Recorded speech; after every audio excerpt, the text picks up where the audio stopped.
Assalamualaikum warahmatullahi wabarakatuh. Bismillahirrahmanirrahim.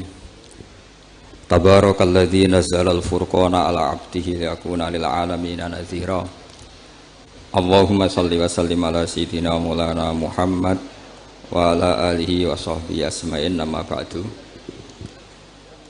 Al-Mukarram sedanten keluarga besar Kiai Haji Hamid bin Abdillah bin Umar, wabil khusus paman kawula Kiai Haji Idris, ingkang kula hormati Kiai Haji Agus Ali Masyuri, Gus Zofur, Gus Sipul, sedanten mawon ingkang kula hormati para hadirin. Ini nanti mungkin ada 3 audisi yang diperlombakan Mbak Idris. Mungkin Gus Zofur, saya, Gus Ali. Nanti yang menang yang terakhir karena mikir sing iso ngalahno piye.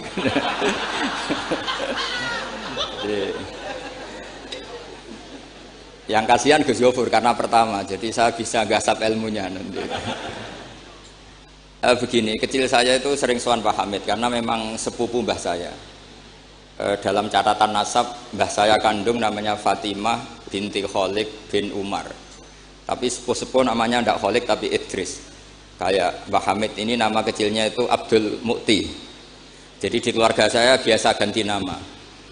Dulu kecil saya orang manggil Udin, jadi kok bakul bakso. Lama-lama setelah agak-agak alim tuh Mbah Mun manggil saya itu Bahauwah dulu. Saya pernah diganti Mbah Mun Bahauwah. Lama-lama mungkin terlalu sakral, terus tengah-tengah itu Bahauddin.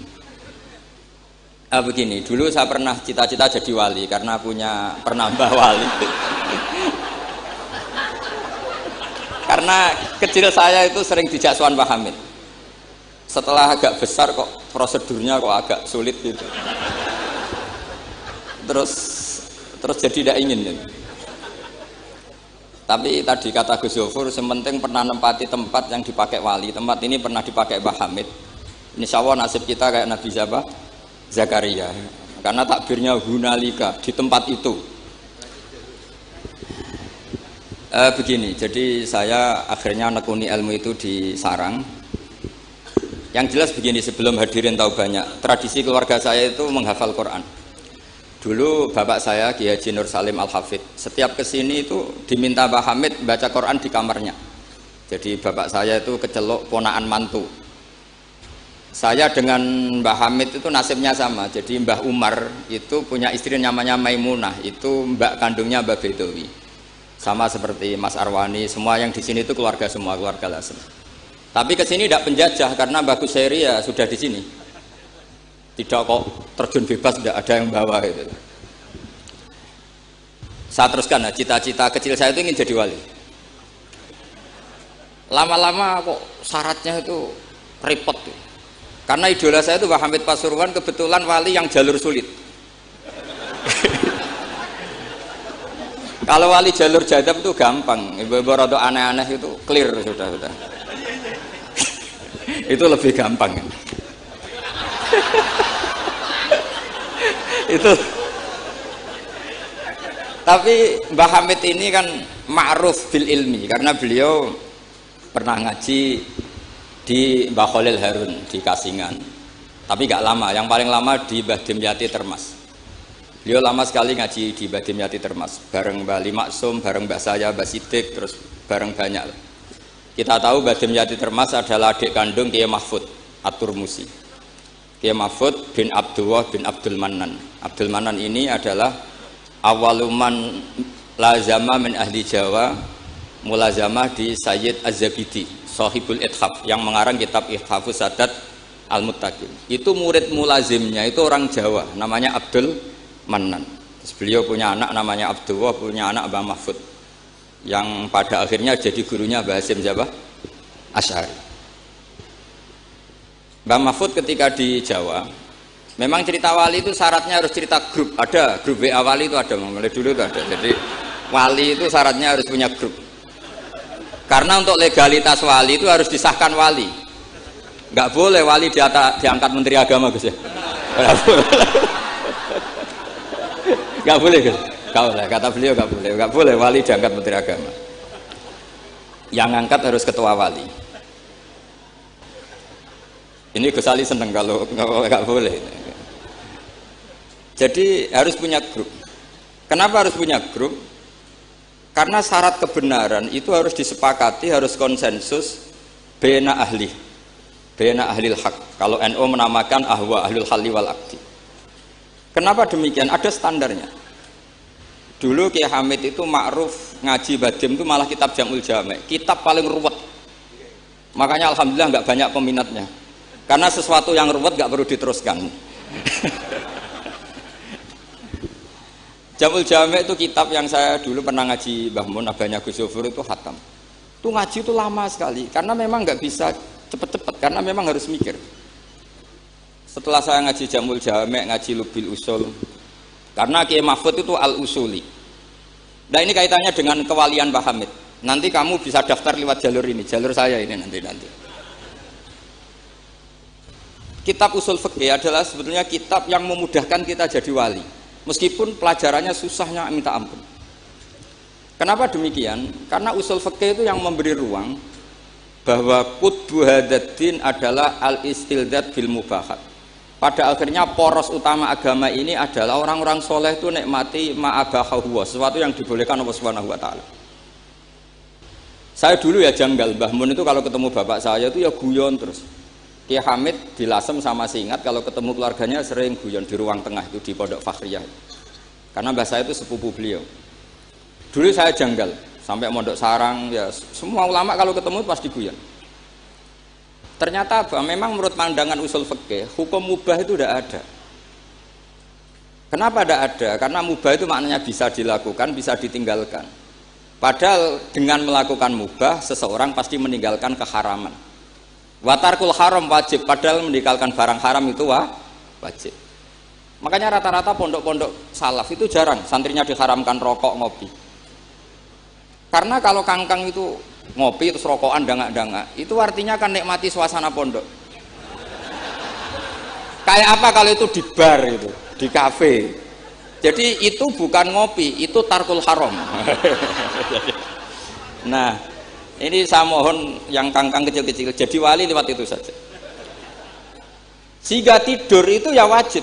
Karena dengan tidur kamu tidak bisa maling, tidak bisa dugem, tidak bisa ke kafe, tidak bisa di perapatan lihat wanita-wanita cantik. Jadi wan naumu ibaratun antar kilmaasi. Itu cara pandang usul fikih. Sehingga dengan cara pandang seperti ini Allah ngendikan wa min ayatihi manamukum billaili wan nahar. Termasuk ayatnya Allah adalah kamu tidur baik malam maupun siang dan baik subuh. Jadi cara pandang adalah al-manam itu tarkul ma'asi. Sehingga orang-orang usul fikih, makanya ketika Mbah Hamid terkenal wali, kemudian setelah saya besar tahu bahwa orang alim sampai bisa menerjemahkan menazumkan sulam taufik macam-macam lah. Yang saya kenang adalah saya ini itu, saya tak matur Mbak Idris, itu pernah Pak Alik saya. Saya ini apal diba, apal berjanji, apal burda. Itu juga karena mbah saya kandung namanya Mbak Fatimah. Cung, Kak Hamid itu jadi wali, itu mergo apal burda, apal diba. Karena saya masih ingin jadi wali, saya hafalkan. Akhirnya saya hafal. Saya tidak tahu ini kalau Gus Aziz ini hafal apa enggak. Padahal sarannya mantunya orang Islam harus hafal Gus. Ini kan. Jadi saya ini akhirnya saya hafal, sampai sekarang hafal. Tapi tidak untuk pidato, ya hafal saja. Kalau Pak Said Akil Sirat hafal terus ngendikan terus kalau pidato. Katanya kalau nggak hafal nggak NU katanya. Begini, saya ini termasuk pengagum wali-wali alim. Mimbenihim tentu Mbah Hamid. Pertama Mbah Mun terkenal wali itu juga diantaranya yang memaklumatkan itu Mbah Hamid. Ini ini ada Mas Arwani. Ketika Pak D. Taifur sama Mbah Hamid sama keluarga, beliau memutuskan sudah saya hanya sama keluarga. Ketika ada tamu dilihat sama Pak D. Taifur, itu siapa? Itu Gus Mun. Mbah Hamid spontan ngintikan rojulun alimun waliwah. Semenjak itu orang Mbah Hamid spontan komentari Mbah Mun rojulun alimun waliwah. Semenjak itu orang ya sama lah seperti Mbah Hamid dulu. Mungkin sudah wali, tapi maklumatnya ketika Habib Ja'far bin Syekhon memaklumatkan bahwa akan datang seorang wali, terus yang datang ngaji Ihya itu Kiai Hamid. Nah ini nunggu pengumuman berikutnya. Tapi tadi Gus Gofur sudah mengumumkan Gus Ali datang, ini juga wali ya. Ini. Jadi, anggap saja ini penobatan. Cuma yang agak masalah ini kan Gus Gofur itu pernah putus sama Gus Ali. Mbah Mun saja manggil Gus Ali lek. Jadi ini kalau betul penobatan minal adna ilal a'la ini agak. Jadi ini tauliyatul adna lil a'la. Jadi ini agak masalah. Maka belum begitu sah ini nanti. Atau kalau sah ya tanpa penobatan itu memang sudah wali itu. Jadi ini. Begini, saya minta supaya pendaftaran wali itu lewat jalur ilmu saja. Saya punya sekian cara untuk Anda menjadi wali, dekat Allah, maksudnya wali itu dekat Allah. Tentu tidak akan sekali berbah hamid, sudah itu tidak sopan, ingin sekali berbah hamid itu tidak sopan. Jadi wali yang biasa-biasa saja. Saya pernah baca hadis di Musnad Ahmad. Suatu saat Rasulullah itu kelihatan ceria sekali. Oh, monggo Gus Idrar, monggo. Monggo. Gimana Gus Idrar?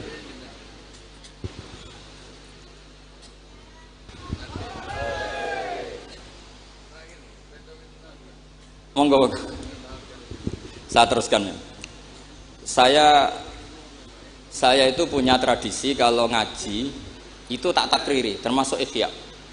Itu juga karena saya dengar kabar setelah Pak Hamid ditermas, kitab yang beliau ji dengan Habib Ja'far bin Syekhon itu Ihya. Tentu ngajinya Pak Hamid jangan bayangkan kayak kangkang dia ini maknani terus nulis itu boten. Ini sudah muqabalah apa? Sudah perbandingan, bukan ngaji istifadah ndak. Begini. Yang memudahkan kita jadi wali adalah logika kita atau pikiran kita atau mindset kita itu ngikuti apa yang pernah digariskan Rasulullah SAW. Dan Anda jika melakukan itu pasti wali. Kenapa demikian? Karena begini teks hadisnya. Suatu saat Nabi itu kelihatan senang sekali, terus beliau ngendikan, ini ada di Musnad Ahmad. Absyiru ma'asyiral muslimin, innallaha ta'ala qad fataha lakum baban minas sama. Yaqulu absyiru ma'asyiral muslimin. Wahai orang-orang Islam, kamu harus senang. Karena innallaha ta'ala yubahi bikum al malaika. Allah membanggakan kalian kepada para malaikat. Kira-kira orang dibanggakan Allah itu wali apa enggak? Wali. Yaitu bahwa hadhil ummah, kata Allah, umat ini, umatnya Rasulullah SAW itu berstatus addu faridotan wantazoru ukhra. Umatnya Nabi adalah umat yang sudah melakukan subuh terus nunggu datangnya zuhur. Setelah zuhur dilakukan nunggu datangnya asar begitu. Maka ketika Rasulullah SAW memuji hadil ummah, ini jalur wali lewat ilmu. Itu umat ini distatuskan oleh Rasulullah itu apa? Fal mu'min baina hasanaten. Orang mukmin itu selalu diantara dua kebaikan. Hasanatin qad qadoha wa hasanatin yantaziruha. Selalu dalam kebaikan yang sudah dilakukan, kayak tadi kita sholat subuh, kemudian kita menunggu sholat zuhur.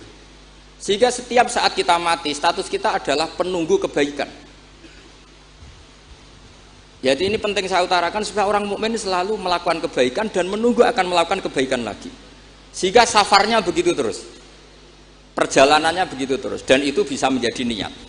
Kemudian sebagian ulama ini dibabkan di bab niat. Kenapa orang di surga selamanya padahal amalnya berdurasi, amalnya terbatas. Misalnya kita masuk surga, amal kita paling banter kan 60 tahun, 80 tahun. Kenapa kita di surga abadal abad? Itu oleh ulama seperti Imam Suyuti dibabkan bab niat. Karena kita punya niat, punya komitmen.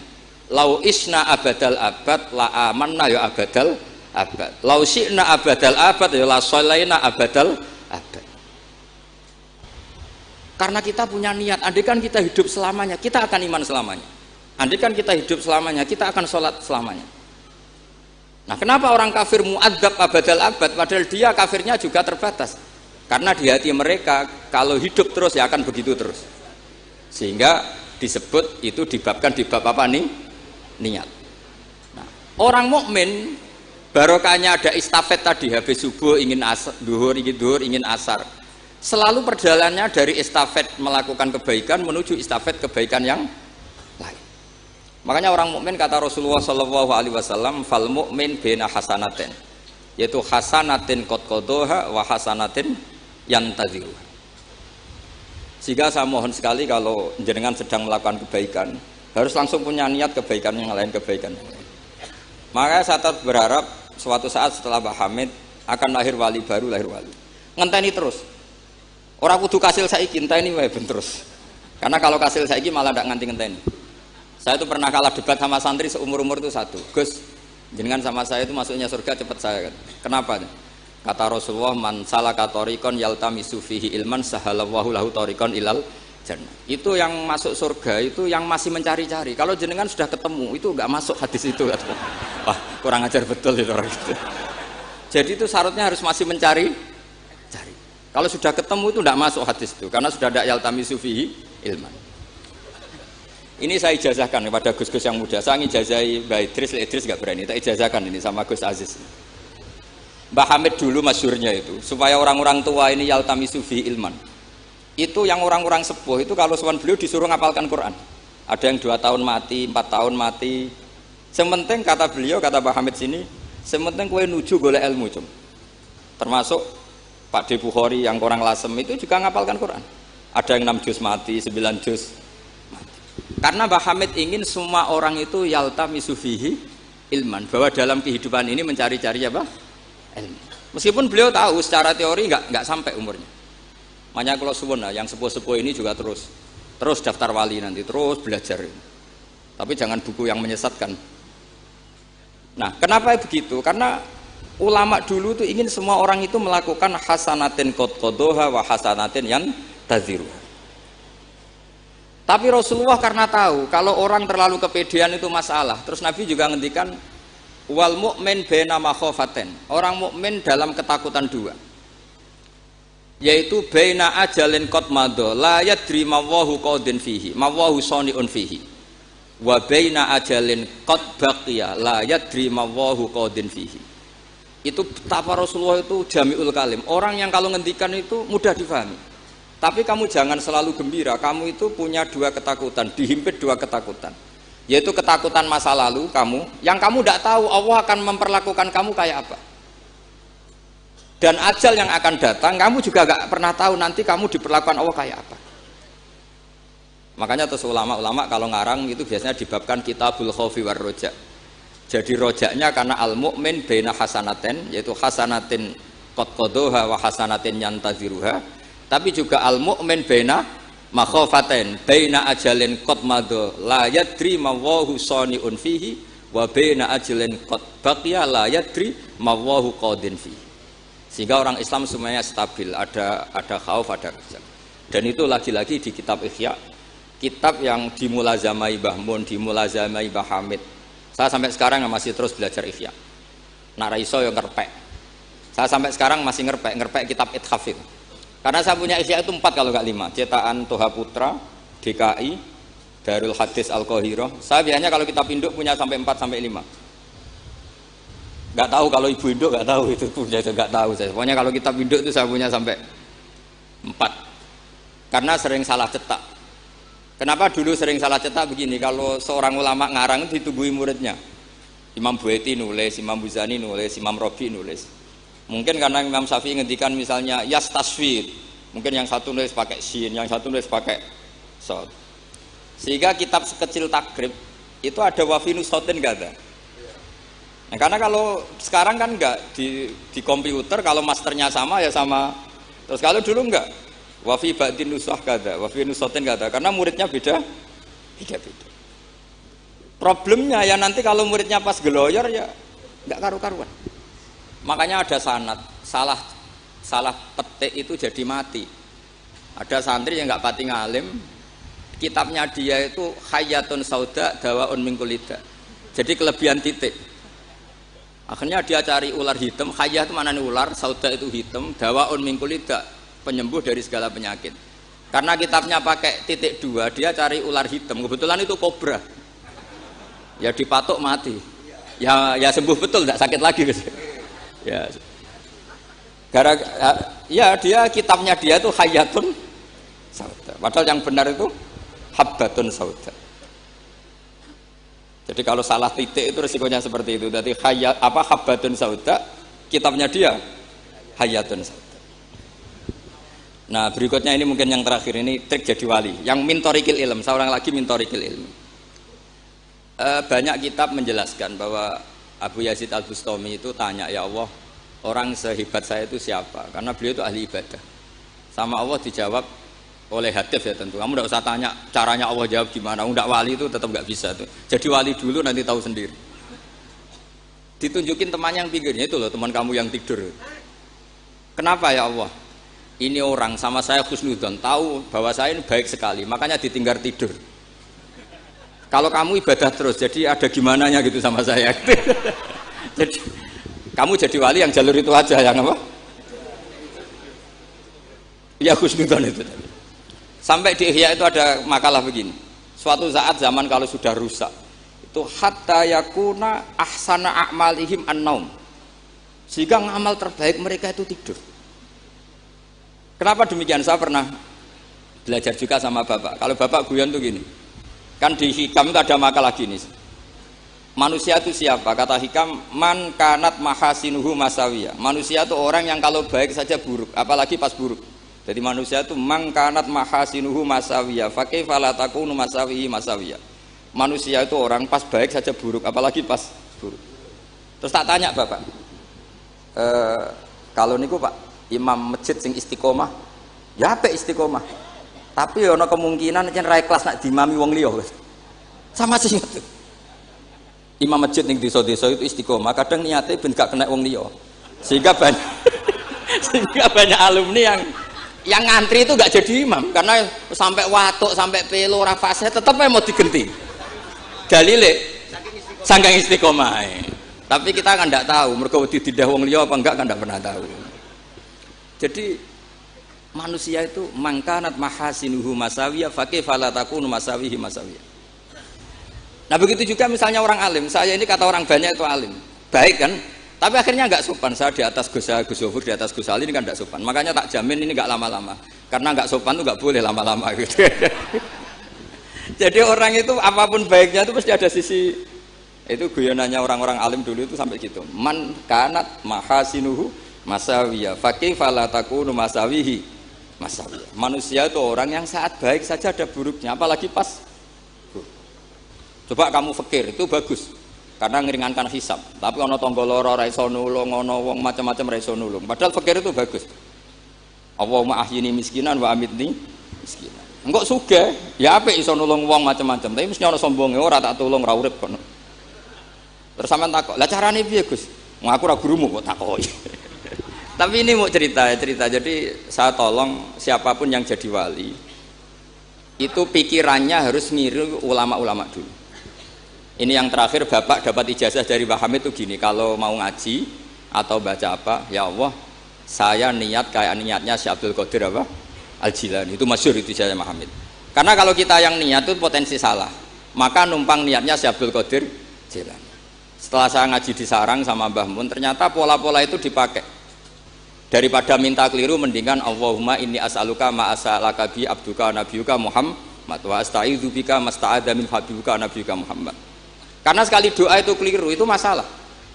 Di Hikam itu ada cerita lucu itu masyhur itu. Ada seorang wali tapi hamal, tukang mangkul barang karena dia seorang wali, setelah dapat makan satu piring cukup pulang dia. Karena dia ada ingin kaya. Setelah itu ibadah terus.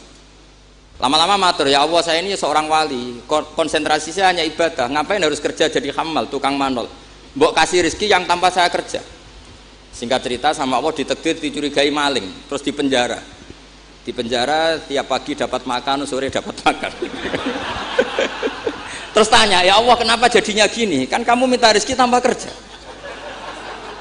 Ya di penjara itu gitu. Nah, makanya semenjak itu wali-wali itu gak berani doa karena sekali salah itu masalah.